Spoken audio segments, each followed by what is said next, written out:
राधे राधे, हरे कृष्णा। प्रिय भक्तों, आप सभी का हमारे चैनल पर हार्दिक स्वागत है। भगवान श्री हरि विष्णु की असीम कृपा आप सभी पर बनी रहे। आज हम आपको सुनाने जा रहे हैं निर्जला एकादशी की अत्यंत पावन और पुण्यदायिनी व्रत कथा। शास्त्रों में कहा गया है कि जो श्रद्धा पूर्वक इस कथा को सुनता है और एकादशी का पालन करता है, तो आइए भगवान श्री हरि का स्मरण करते हुए निर्जला एकादशी की महिमा और इसकी पौराणिक कथा का श्रवण करते हैं। निर्जला एकादशी की व्रत कथा के अनुसार एक बार शौनक आदि 88,000 ऋषि मुनियों बड़ी श्रद्धा से एकादशी व्रत की कल्याणकारी और पापनाशक रोचक कथाएं सुनकर आनंद मगन हो रहे थे। इसी बीच कुछ ऋषियों ने ज्येष्ठ शुक्ल एकादशी की कथा सुनने की प्रार्थना करी। तब सूत जी ने कहा, महर्षि व्यास से एक बार भीमसेन ने कहा, हे पितामह, भ्राता युधिष्ठिर, माता कुंती, द्रौपदी, अर्जुन, नकुल और सहदेव आदि एकादशी के दिन व्रत करते हैं और मुझसे भी एकादशी के दिन अन्न ना खाने को कहते हैं। मैं उनसे कहता हूँ कि मैं भक्ति पूर्वक भगवान की पूजा कर सकता हूँ और दान कर सकता हूँ, लेकिन भूखा नहीं रह सकता।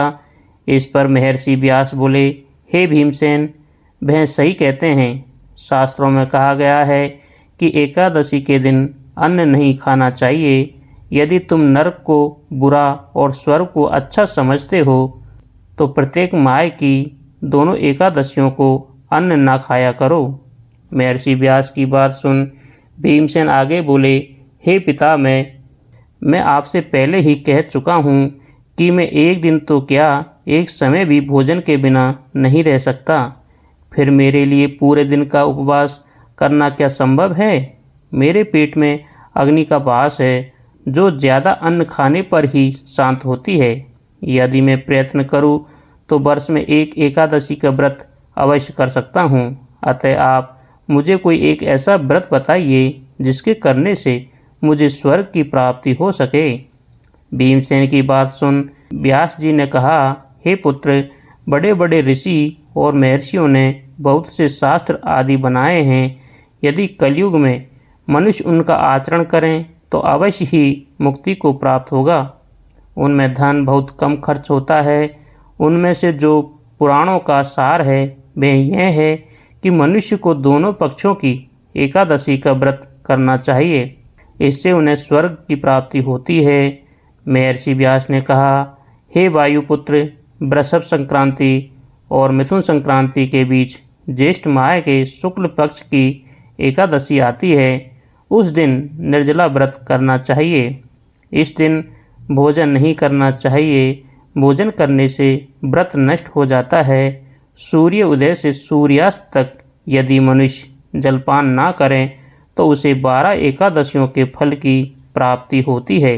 द्वादशी के दिन सूर्योदय से पहले ही उठना चाहिए। इसके बाद भूखे ब्राह्मणों को भोजन कराना चाहिए। उसके बाद ही स्वयं भोजन करना चाहिए। हे भीमसेन, स्वयं भगवान ने मुझसे कहा था कि इस एकादशी का पुण्य सभी तीर्थों और दानों के बराबर है। एक दिन निर्जला रहने से मनुष्य पापों से मुक्त हो जाता है। जो मनुष्य निर्जला एकादशी का व्रत करते हैं उन्हें मृत्यु के समय भयानक यमदूत नहीं दिखाई देते, बल्कि भगवान श्री हरि के दूत स्वर्ग से आकर उन्हें पुष्पक विमान में बिठाकर स्वर्ग ले जाते हैं। संसार में सबसे उत्तम निर्जला एकादशी का व्रत है। अतः यत्नपूर्वक इस एकादशी का निर्जला व्रत अवश्य करना चाहिए। इस दिन ओम नमो भगवते वासुदेवाय का उच्चारण करना चाहिए। गोदान करना चाहिए। निर्जला व्रत करने से पहले भगवान का पूजन करना चाहिए और उनसे प्रार्थना करनी चाहिए, हे प्रभु, आज मैं निर्जला व्रत करता हूँ। इसके दूसरे दिन भोजन करूँगा। मैं इस व्रत को श्रद्धापूर्वक करूँगा। मेरे सब पाप नष्ट हो जाएं।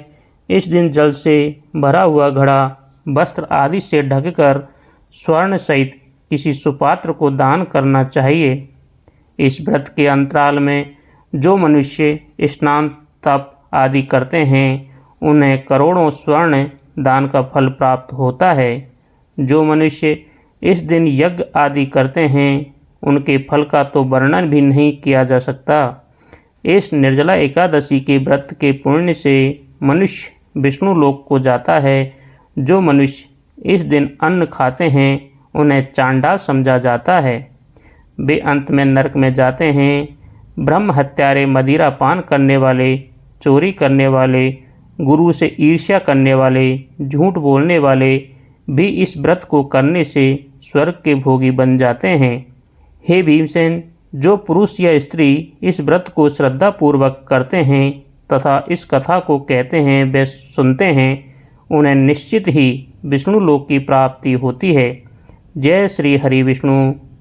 तो भक्तों, इस प्रकार भीमसेन ने महर्षि वेद व्यास जी के उपदेशानुसार निर्जला एकादशी का व्रत किया और भगवान श्री हरि की विशेष कृपा प्राप्त की।